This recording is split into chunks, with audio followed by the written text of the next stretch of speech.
Programme में आपको एक दफ़ा फिर खुशामदीद कहेंगे। ब्रेक पे जाने से पहले गुफ्तगू जारी थी कुछ सियासी मामलात के हवाले से, मुआशी मामलात के हवाले से। मौजूद गुफ्तगू आज भी वही है, प्रोग्राम का दूसरा ये हिस्सा है। और उमूमन हमारे साथ यहाँ पर हकीम अस्करी साहब मौजूद होते हैं और उनसे आपकी सेहत के हवाले से हम गुफ्तगू करते हैं, लेकिन वो इस वक्त क्योंकि लाहौर में मौजूद हैं तो इस वजह से प्रोग्राम में शामिल नहीं हो सके। लेकिन इंशाल्लाह नेक्स्ट वीक में जब हम ये प्रोग्राम करेंगे आज ही के दिन थर्सडे को, तो वो हमारे साथ ज़रूर यहाँ पे मौजूद होंगे और आपकी सेहत के हवाले से हम इंशाल्लाह ज़रूर प्रोग्राम में गुफ्तगू करेंगे। बात हो रही थी कुछ मौशी मामलात के हवाले से, तो मौजूद गुफ्तगू इस वक्त भी यही है, अवामी मसाइल के हवाले से गुफ्तगू करनी और ख़ास तौर पर जो मौशी मामलात हैं इसके ऊपर हमारी गुफ्तगू जारी रहेगी। इस वक्त प्रोग्राम में मेहमानों का दूसरा पैनल हमें ज्वाइन कर चुका है। बड़े ही ख़ास मेहमान इस वक्त हमारे साथ यहाँ पर इस दूसरे सेगमेंट में मौजूद हैं। आपका तारुफ ये कि जी आप बिज़नेस कम्युनिटी के हवाले से जो उनके तहफ़्फ़ुज़ात हैं, जो उनकी मुश्किलात हैं, उसको मीडिया के ऊपर उजागर करते हैं। ना सिर्फ ये बल्कि जो दूसरे ममालिक से बिलखुसूस टर्की, रशिया वगैरह के साथ जो बाहमी तिजारत के हवाले से जो एक बड़ा अहम मामला है उसके ऊपर आपने बहुत ज़्यादा काम किया। और पाकिस्तान में को दूसरे ममालिक में तिजारत के हवाले से जो मंडियों तक रसाई है उसके ऊपर आपने ख़ास तौर पे बहुत ज़्यादा काम किया।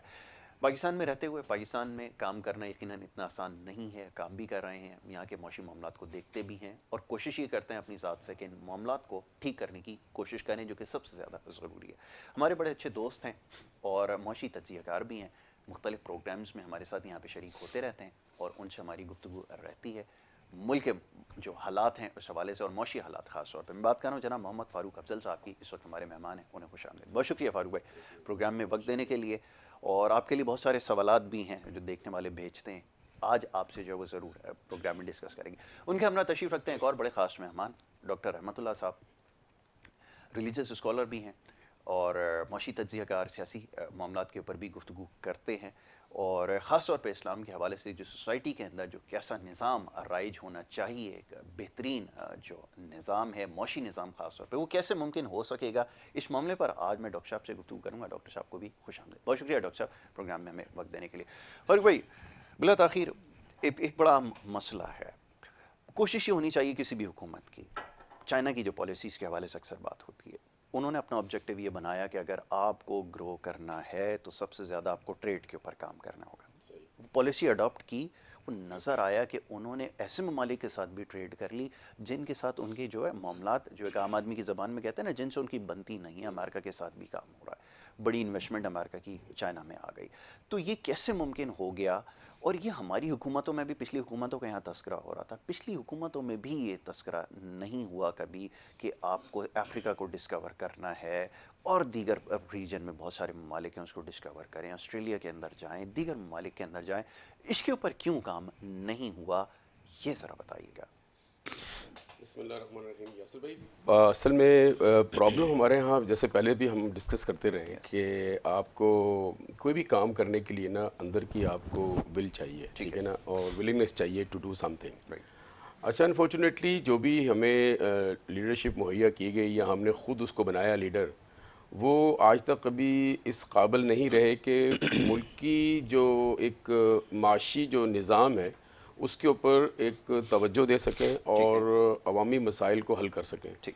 अच्छा, जो भी लोग आते हैं, जो भी हुकूमतें आती हैं, इस सिस्टम की वजह से क्या होता है कि वो उनको ये होता है कि हमने अपने जो काम है, हमारी अपनी जो कमाई है, जो हमारे अपने धंधे हैं, जो इंडिविजुअल इंटरेस्ट हैं, उनको कैसे प्रोटेक्ट करें, वो सब चीज़ें करें। ठीक। अब देखिए, लेकिन बात ये कि खान साहब आए, बहुत बड़े दावों के साथ आए और हमें बड़ी डेफिनेटली उम्मीदें रहीं कि भी आएंगे और मुल्क जो है ना, एकदम मैं नहीं कहता कि चेंज हो जाना चाहिए, लेकिन एक ऐसी राह पे डाल दें कि हमें पता चले कि हम अपनी मंजिल पर पहुंच जाएंगे। ठीक है। अच्छा, उसके लिए ज़ाहिर बात है पूरा एक निज़ाम चेंज करने की ज़रूरत थी, रिफॉर्म्स को लाने की ज़रूरत थी और वो अनफॉर्चुनेटली अभी तक इम्प्लीमेंट लाई नहीं जा सकी। इम्प्लीमेंट दूर की बात है कि वो रिफॉर्म्स उस तरह की लाई नहीं जा सकी कि जिससे मुल्क जो है ना, मैं कहूँ कि तरक्की की राह पे गामजन हो जाए। नॉर्मल जो फिगर्स हैं, इकनॉमिक फिगर्स बहुत अच्छे जा रहे हैं, ठीक है, लेकिन उसको उन फिगर्स को आवाम से कोई दिलचस्पी नहीं है आवाम को। ठीक है, उनको नहीं पता करंट बैलेंस क्या है, ट्रेड डेफिसिट क्या है, स्टॉक एक्सचेंज क्या जा रहा है, ऊपर जा रहा है, ये जा रहा है। उनको जो कंसर्न होता है वो होता है कि महंगाई। उनको ये होता है कि जो हमारे एक लिविंग जो स्टैंडर्ड है, जो लिविंग स्टाइल है, हम उसको किस तरह कोप अप कर सकें, हम किस तरह उसको गुजारा कर सकें, ज़िंदगी गुजारे कैसे हम उसको। ठीक है ना, ये सबसे बड़ी चीज़ होती है, जिसमें अगेन वही जो बेसिक चीज़ें आ जाती हैं कि क्या तालीम मुझे मिल रही है मेरे बच्चों को, क्या सेहत का निज़ाम ऐसा है कि मैं आराम से अपना इलाज करा सकूं? क्या मुझे इतनी आमदनी है कि मैं अपना गुजारा कर सकूं? ये नहीं कि लाविश, गुजारा कर सकूं, अनफॉर्चुनेटली वो नहीं है। अच्छा, ये चीज़ें कैसे मुमकिन है? ये चीज़ें जब मुमकिन है जब आप मुल्क का एक कल्चर बदलें, जब आप एक ऐसी पॉलिसी बनाएं जिसमें इंडस्ट्रियलाइजेशन का हो, जिसमें लोगों को रोज़गार मिले, जिसमें उसके बाद फिर आप देखते हैं कि यार हम एक्सपोर्ट कल्चर में जाएं, जब आपको रेवेन्यू चाहिए होते हैं, ठीक है, टैक्सेस चाहिए आपको फॉरेन एक्सचेंज भी चाहिए, तो हम ये देखें कि हम किस तरह अपनी एक्सपोर्ट को बढ़ा सकते हैं, ठीक है। एक्सपोर्ट कल्चर डेवलप करें, लोग उससे जुड़ें और काम करें ताकि लोगों को रोज़गार मिले और लोगों की खुशहाली आए। तमाम ममालिक ने जिनका आपने जिक्र किया, देखिए वहाँ पर किसी ना किसी तरीके से, देखिए वो कौमें हैं, हम लोग कौम नहीं है, ये एक मसला है। हम सिंधी कौम है, हम पंजाबी कौम है, हम मुहाजिर कौम है, हम बलोची कौम है, हम पख्तूनख्वा कौम है, लेकिन पश्तो हम पाकिस्तानी कौम नहीं है, हम पाकिस्तानी अवाम है, ठीक है। और कौम इन ज़ुबानों से मिलके नहीं बनती है, ठीक है। एक ज़ुबान चाहिए आपको, एक ज़ुबान। और मैं हमेशा उर्दू के लिए बात करता हूँ कि एक वो वाहिद ज़ुबान है जो हमें कौम बना सकती है, हमें एक लड़ी में परो सकती है, हमें एक ज़ुबान चाहिए। अच्छा, अब अनफॉर्चुनेटली हमारे यहाँ जितनी भी अभी भी देखिए, इस हुकूमत ने भी उस हिसाब से एक्सपोर्ट की पॉलिसीज़ या इंडस्ट्रियलाइजेशन की पॉलिसी वो नहीं बनाई जो ऐसी लुक्रेटिव हों, कंडीसिव एनवायरनमेंट दिया जाए कि फौरी तौर पर ऐसी वॉर फुटिंग बेसिस पे पॉलिसीज़ इंट्रोड्यूस करवाएं कि बिना किसी मसलहत के, कंप्रोमाइज़ के, कि जी ये 500 बंदे नाराज़ हो जाएंगे, ये एक हल्का नाराज़ हो जाएगा। आपने एक ब्रॉडर इंटरेस्ट में देखना है, ठीक है ना, कि अवाम को क्या सहूलत मिल सकती है। तो उसके लिए देखिए बात ये है कि एक्सपोर्ट की पॉलिसीज़, ट्रेड की पॉलिसीज़, इंडस्ट्रीज़ की पॉलिसीज़ ये गवर्नमेंट को वॉर फुटिंग बेसिस पे बनानी पड़ेंगी और उसको इम्प्लीमेंट करना पड़ेगा डेज़ में, दिनों में, सालों में नहीं। ये मतलब ऐसा है कि आप फौरी इंप्लीमेंट करना शुरू करें ताकि लोगों को नजर आए कि यार कुछ रिफॉर्म जो हैं वो लॉन्च की गई हैं और उसके ऊपर इंप्लीमेंटेशन शुरू हो गया है। उसके बिना आपके अवाम, हमारे हालात बेहतर नहीं होंगे। पर एक चीज़ को और जवाब देते हैं, ये बड़ा तकलीफ सवाल है। एक सोसाइटी में आपके एक परसेप्शन ये बिल्ड हो चुका है कि जनाब जो शख्स पैसा कमा रहा है वो यकीनन उसका जो है ना कोई और तरीका होगा जिसकी वजह से वो पैसा कमा रहा है। जब ये सोसाइटी की मेंटालिटी हो जाएगी, देखिए ना, गैप तो आपने इतना बढ़ा दिया कि जो अमीर है वो अमीरतर होता जा रहा है, गरीब गरीबतर हो जा रहा है।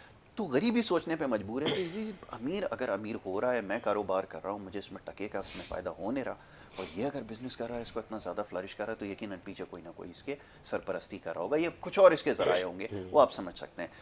ये सोसाइटी की जो सोच है ये कैसे ख़त्म करेंगे, ज़रा बताएं। देखिए, ये सिस्टम अगेन हम जब तक अपनी इकोनॉमी को डॉक्यूमेंट नहीं करेंगे, ठीक है, हमें पता ना चले कि कौन कितना कमा रहा है, क्या टैक्स दे रहा है, और उसकी आगाही हर एक को ना हो, हम ये चीज़ कंट्रोल नहीं कर सकते। अभी आप देखें, जैसे हमने एक प्रोग्राम में बात की थी कि जो महंगाई का दौर है, वो महंगाई जो आती है अब सब्ज़ी की या चीज़ों की, जिसमें भी आड़ती सिस्टम होगा उसमें महंगाई आती है। ये आवाम को बताने की चीज़ ज़रूरी है कि ग्रोवर को कुछ नहीं मिलता, ठीक है, वो 10 रुपये किलो की चीज़ बेचता है और जो आड़ती है वो उसको आगे 35 रुपये किलो की बेचता है एजेंट को। एजेंट जो है उसको 45 की आगे बेचता है। एजेंट जो है वो पथारेदार को फिर बेचता है 55 की बेचता है, और पथारेदार रिटेलर को बेचता है 60 और 70 रुपये की, और हमें कितने की मिलती है? 100 रुपये पर किलो मिलेगी। तो ये महंगाई का जिम्मेदार कौन है? आड़ती जिम्मेदार है ना, ग्रोवर को कुछ नहीं मिल रहा ग्रोवर को। तो हमें ये लोगों को पहले आगे, फिर लेकिन उस मैकेनिज्म को कैसे रोका जाए। अब एक ग्रोवर जो है वो वही पिस रहा है और आड़ती की बिल्डिंगें बन रही हैं, आड़ती की फैक्ट्रियां बन रही हैं, आड़ती का तो वो कहता है यार ये पैसा कहाँ से आ रहा है इसके पास? वो पैसा इस तरह आ रहा है भाई कि वो सस्ती चीज़ लेके गर्दन मरोड़ के और अपना मार्जिन जो है तकरीबन 400 गुना रख के कमा रहा है। तो पैसे तो हैं उसके पास ना, but they are not paying taxes again. अब उसका एक मैकेनिज्म गवर्नमेंट को बनाने की जरूरत है कि भाई ग्रोवर ने कितने का बेचा आड़ती को, डॉक्यूमेंट करें उसको, आड़ती ने आगे कितने का बेचा, तो उसके टैक्सेस में लेके आए ताकि पता चले कि महंगाई का असल जो जो रीजन है वो कौन है, कहाँ महंगाई बढ़ रही है। तो गवर्नमेंट जिम्मेदार जरूर है इनडायरेक्टली कि उन्होंने ऐसा कोई सिस्टम नहीं बनाया हुआ, ऐसा मैकेनिज्म नहीं बनाया हुआ इन चीज़ों को कंट्रोल करने के लिए, ठीक है ना। और मैं और आप भी बेसिकली हम एक आवाम को लूट रहे होते हैं, ठीक है, अपने मार्जिन को बढ़ा के। तो ये चीटिंग से होता है, चीज़ों से होता है, ज़ाहिर बात है, बहुत सारी चीज़ें इसीलिए। बिल्कुल, ठीक है। अच्छा, अब मैं एक और सवाल आपकी खिदमत में रखूंगा, लेकिन मुझे डॉक्टर साहब की तरफ भी ज़रा जाना है। डॉक्टर साहब, ये फरमाइएगा कि अभी हम हमेशा इस मामले पर